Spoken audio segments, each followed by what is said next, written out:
Welcome back. Let's get the conversation started on about this Ponzi scheme. I'm sure you've heard about the CBEX and people literally crying that they've lost their money. What played out, we understand that at some point people could not withdraw their money, and that raised an alarm. And right now, people are literally just helpless. I understand that a fee is being asked for some people to get their monies out between $100 and $200, depending on the amount you have within that scheme. But the question is, if you have some money there, and I need a fee. If I have money, just, do the deduction and give me back my money. But the SEC, which is the regulator of some of this space, has actually said they are not registered with Nigeria, and so to them, it's a Ponzi scheme. Well, let's talk to the EFCC, which is literally an anti-graft agency that watches this space, to find out exactly their position on this issue. We've been joined by the spokesperson of the Economic and Financial Crimes Commission, Mr. Dele Oyewale. He joins us from our Abuja studio. Mr. Oyewale, thank you so much for coming on the program.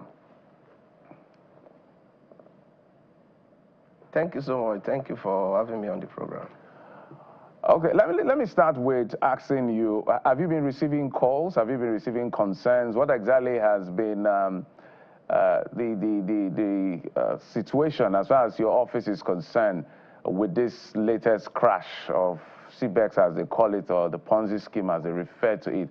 Has there been any reporting to the EFCC in that sense, and what is the EFCC doing in terms of response? Let's begin from there.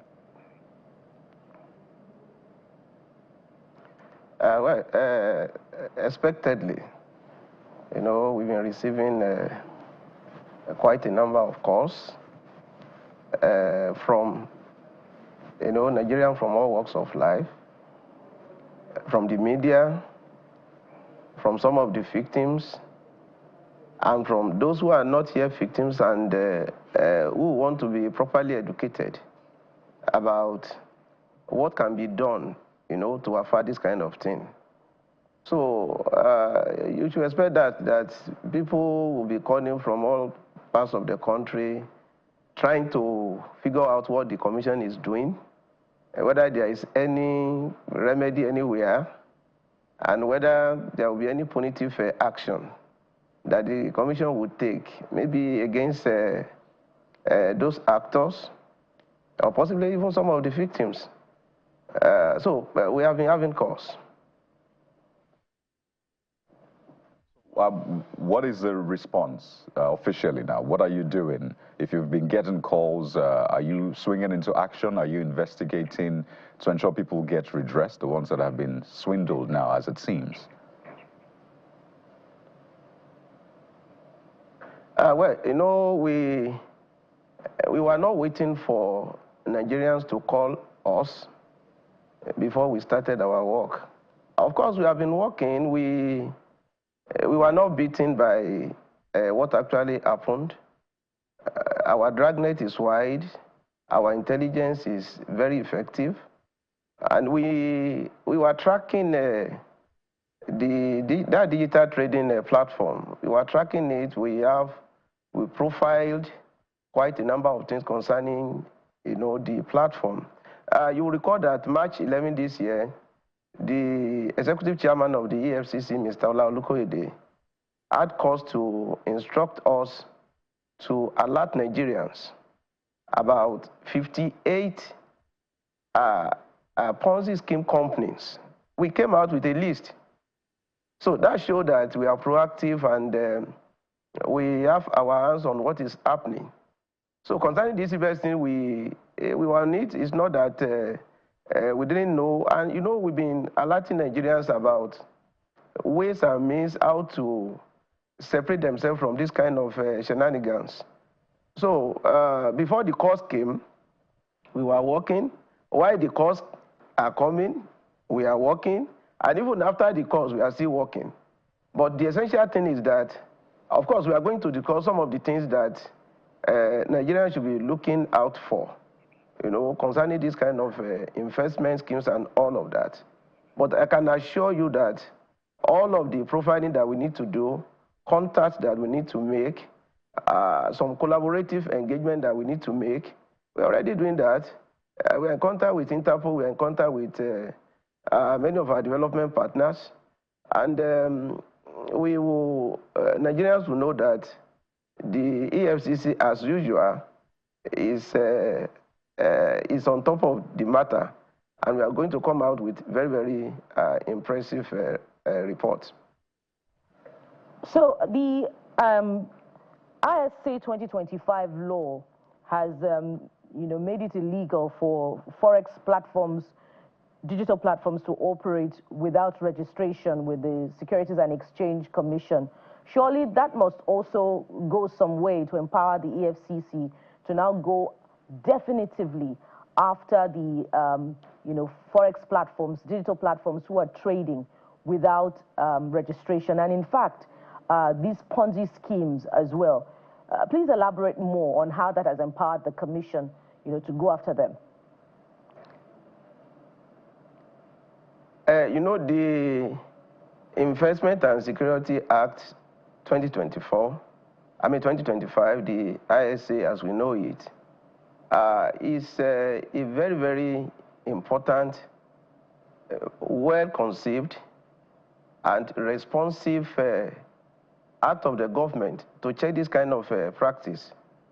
What the act is seeking to do is to regulate the licensing, the governance, the compliance of all of these actors to ensure that our laws are not tampered with. Now, with the act now, it is a criminal thing to engage in any digital trading activity without being licensed, without complying with all the extant laws. Any form of exchange, any form of business engagement must conform with the act. And that has actually empowered us as a commission, because we know that with the ISA 2025, it's just it's so easy for us. If you are involved in some kind of engagement, you are not licensed and you are not compliant with extant laws. I mean, it's a straight thing. We will act accordingly, and we will get such people, we will bring them to justice. But you see, be it as it may, I think the Nigerians also need to know that, yes, we are gaining strength with the ISA, but there is also need for public vigilance, because there are a lot of things that go with this Ponzi scheme thing. There are a lot of things that go with it. So Nigerians also need to be very, very vigilant. And this avaricious tendency, this get rich by all means tendency, is also something that we need to talk about.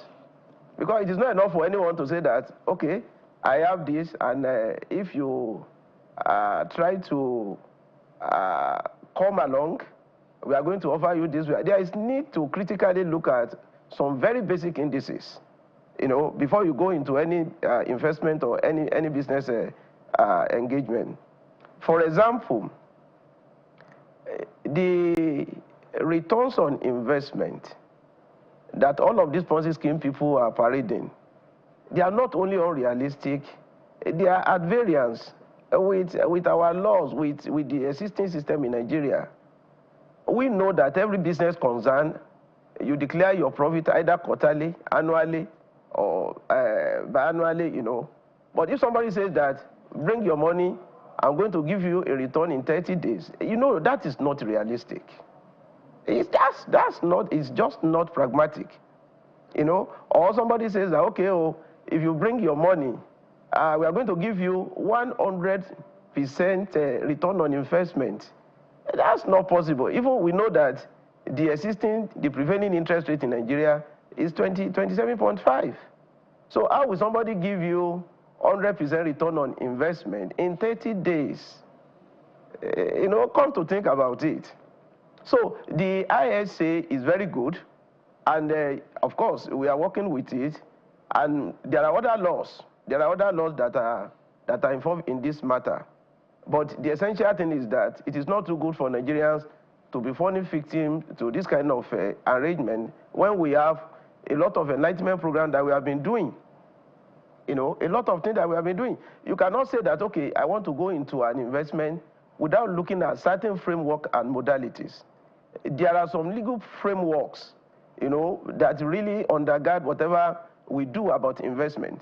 So if you want to go into any investment, you must look at, okay, this fellow that are parading this, how compliant are they with the Money Laundering Prevention and Prohibition Act 2022? How compliant are they with the Process of Crime Act?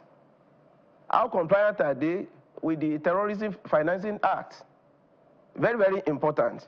Now, if they are operating at variance with all of these laws, you know that it is just a matter of time before problem will come. So there are certain legal frameworks that must be looked into before you go into any investment. Okay. You know, so the ISA is one out of many defenses that we have now against Ponzi scheme activities. All right. And Nigerians need to come along with regulatory agencies to ensure that their hard-earned money, you know, it's just not frittered away, it's not lost that way. All right, Mr. Ayewale, great point you've raised. So 2 questions in one. What can the EFCC and other regulators do to make sure they stop these schemes even before it crashes? Because I want to believe the EFCC and other regulators were aware of what was going on, seeing that it's not in tandem with our extant laws, whichever you want to cite, whether it's ISA and the other one. Why couldn't the EFCC and the rest, you know, raiding on these people to stop them from, you know, duping Nigerians? On the other hand, now, just a moment, sir. In addition to that, maybe you highlight some of the ways Nigerians can know and spot a Ponzi scheme, because that's important. Guardian did a great job on page 6 of their paper, but you can add your list as well. Okay, well, we cannot lay any blame on the EFCC concerning this CBEX thing. I'm sure we know that business venture is a Chinese digital trading company with no jurisdictional link with Nigeria. Not jurisdiction. All these area offices that people are saying, okay, are doing Ibadan, they have one office there in some other location. They are not practical offices. They are not functional offices. The entire thing is entirely digital. It's online.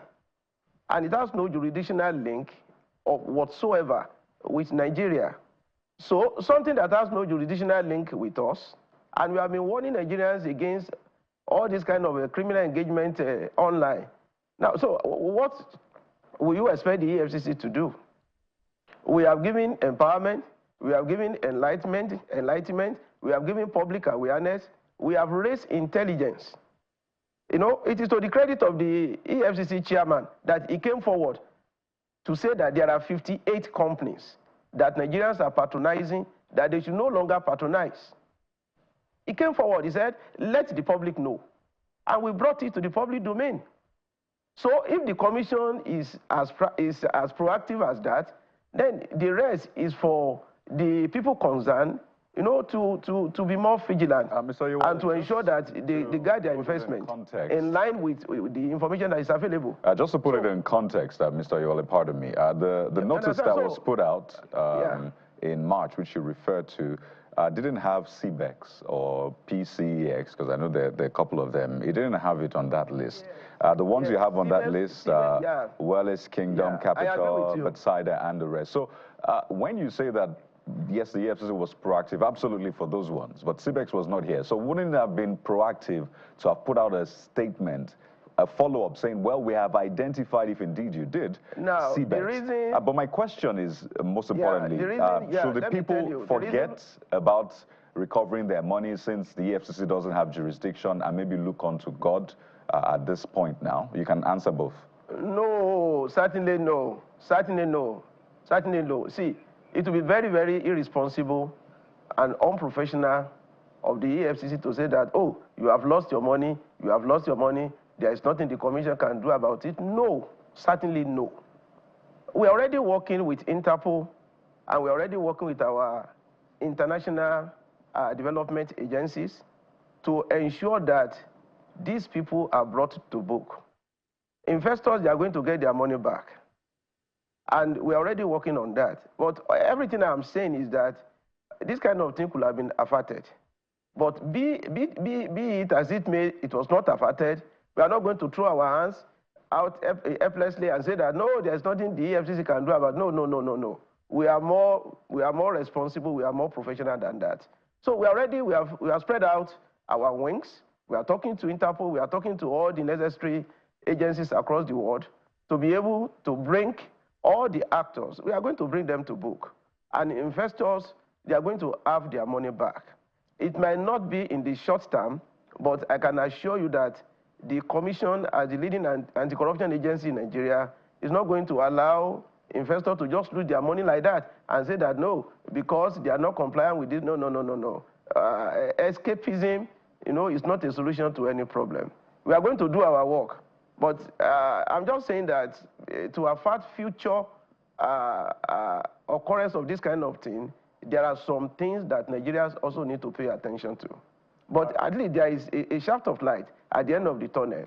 The Commission is going to do its work, and we are going to bring all the actors to book. Okay, that seems like a glimmer of hope, because a lot of people have given up. Now the EFCC is assuring that they will do their work, maybe not in the short term. So the people that have invested, whether rightly or wrongly, will look up and hold you accountable for what you just said. Dele Oyewale is the spokesperson of the American Financial Crimes Commission. Thank you, sir, for coming on the program. We appreciate it. Thank you. All right, we'll take a quick break. When we come back, we'll switch gears from Ponzi scheme issues to issues around food security. Join us in just a moment. We'll be right back.